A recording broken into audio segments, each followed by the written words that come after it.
You're going on your first cruise, you're super excited, but in the excitement you forget you don't have your passport. Is that a problem you don't have this? Stay tuned. Today, we are going to talk about passports on cruises that depart from the US. Leaving the country, normally you may think that you have to have your passport no matter what. Well, normally that is the case. On any other mode of transportation leaving the United States, you need your passport. But in the case of cruises, it depends. There are two types of cruises that depart from the United States: closed loop and open loop cruises. What's the difference? Some of you may know. The seasoned cruisers may know this. Those ones who actually use birth certificates instead of passports would already know this. The difference between a closed loop and an open loop cruise is closed loops depart and return to the same port in the United States. An open loop cruise may depart from, say, Miami, go through the Panama Canal, and then dock back and end its journey in Los Angeles. That is an open loop cruise. It does not come back full circle to the same start point. If you make a stop at a foreign country during that open loop cruise, you are required to have a passport. Due to a law the United States passed, cruise lines cannot operate port-to-port cruises from one United States port to another without visiting a foreign port. This is why there are no cruises to nowhere. Cruises to nowhere depart, maybe at sea for a day or two, and return to the same port. Well, in the United States, they're illegal. You have to stop, say, in Nassau from Miami or at Coco Key to come back to the United States on a closed loop cruise. These closed loop cruises do not require a passport. The answer to if you need a passport to go on a cruise, it just really depends. Personally, I would never go on a cruise or outside of the country without my passport. There is always that what if. What if you're on an excursion that is not cruise line sponsored and you miss the ship? What if you get sick and you have to go to the hospital outside of the country and your ship leaves? What do you do? You're stuck. You then have to go to the US Embassy, get all that figured out. It's not a good time. Have the insurance and have a passport. That passport may not be required on those closed loop cruises, but it is an insurance card. It is an insurance card that can get you back easier if something were to go wrong. Most of the cruises that are advertised in the United States are closed loop cruises, which means they depart from Cape Liberty, Baltimore, Tampa, Port Canaveral, Miami, Fort Lauderdale, goes outside of the country, Bermuda, Bahamas, Aruba, and come back to the same port they left from. Again, that is the closed loop cruise, which does not require a passport, but does require two forms of identification for adults: birth certificate, driver's license, state issued driver's license. Those are your two most common forms of identification that you will present to customs when you return from your cruise if you do not have your passport. Also, getting off the ship, this can be significantly longer if you do not have your passport. There is more paperwork required for the customs agents to go over and clear you to come back. Normally, there's not a huge issue with this. But if you're trying to book a flight that you booked way too close to disembarkation time, that could become a problem. Especially if you're on a ship, say, with 3, 4, 5, 6,000 guests on it. Baltimore, when you have the smaller ships, 2,000, this might not be a big deal. The time it takes to get through customs is significantly more using your birth certificate and driver's license than it would be just using your passport. Anymore, submitting your passport application, about 6 to 10 weeks later, you'll get your passport back.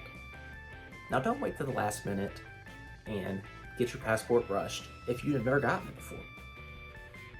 If you know you're going on a trip, go ahead and submit it, because there is a chance that something may get lost in transit. Personally, the last time I renewed my passport, there was a page missing in my application. I had to resend everything back to the passport processing center, which was a 2-week delay in getting my passport. I could have had my passport back to me quicker if things weren't lost. Things happen. Things get lost. Don't blame yourself or blame the government because they lost something because you waited for the last minute. Give yourself time. Give the government time. Having that passport just will make life so much easier getting on and off the ship, and knowing that you have some sort of insurance if something were to happen while off the ship. Every time I go off ships, no matter what, I always have my passport. Whether I'm on a ship-sponsored excursion or exploring on my own, I always have that passport. If you just have your SeaPass card and your driver's license, that's all you need to get back onto the ship. However, again, if the unthinkable happens and you miss your ship, this booklet is going to be a lifesaver. To summarize, needing your passport. Is it 100% necessary? It depends. Are you on a closed-loop cruise leaving from a U.S. port, going to a foreign port, and returning to the same port you departed from? That closed-loop cruise, you do not need a passport. Would I highly suggest a passport? Absolutely. It's not necessary at all, actually. But in my eyes, if I'm going out of the country, I'm having a passport. Are you departing from a U.S. port, visiting a foreign port, and returning to a different U.S. port that you departed from? That is an open loop cruise. You need a passport. Are you departing from a U.S. port and ending your cruise in a foreign port? That is an open loop cruise. You need a passport. Any transatlantic or trans-Pacific repositioning cruise will require a passport due to the fact you are departing from another country and returning to a separate country. You will need your passport to get back into the United States. Even if you're on a closed-loop cruise, some countries still require a passport to disembark the cruise ship in those destinations. You do not need a passport to get on the ship, but you will need your passport to get off the ship in those destinations. Haiti is one of those. Several islands in the Caribbean require passports to enter the island no matter what. Again, you do not need your passport to get on this ship for that closed-loop cruise, but if you wanted to get off the ship at that island or any other country that requires passports, you need your passport. Do your homework before you go on a cruise, and are sorely disappointed when you realize that you cannot get off the ship when you really wanted to. If you book an excursion through the ship and you don't have a passport, and it's required to have a passport because of that country, you're not getting your money back. The cruise line's going to say, well, why didn't you do your homework? Why didn't you know this? Yes, closed-loop cruises don't require a passport, but certain countries still do. That is why it's important to still do your homework before going on and booking your cruise. Even if you don't do your homework before you book your cruise, you book it. Do your homework afterwards. Look to see if you need your passport.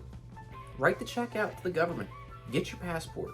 Wait your 6 to 12 weeks, and it'll come back and you'll be good to go for 10 years. Passports are good for 10 years for adults, 5 years for children. In those 10 years, you have to worry about renewing your passport once.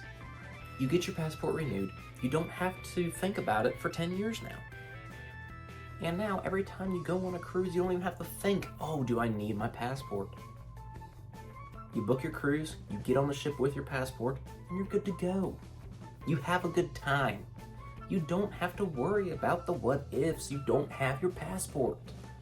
You don't have to worry about missing your flight getting off the ship because you had to wait in the long birth certificate line. You'll breeze through customs with your passport. I feel like I'm beating the dead horse here, but get your passport. No, you don't have to have it to go on a closed loop cruise going to the Bahamas and several other destinations. However, but for the sake of your cruise and your vacation, get your passport. Have your passport ready for those what ifs. It is not that much work to get your passport, and it makes life so much easier than if you don't have it.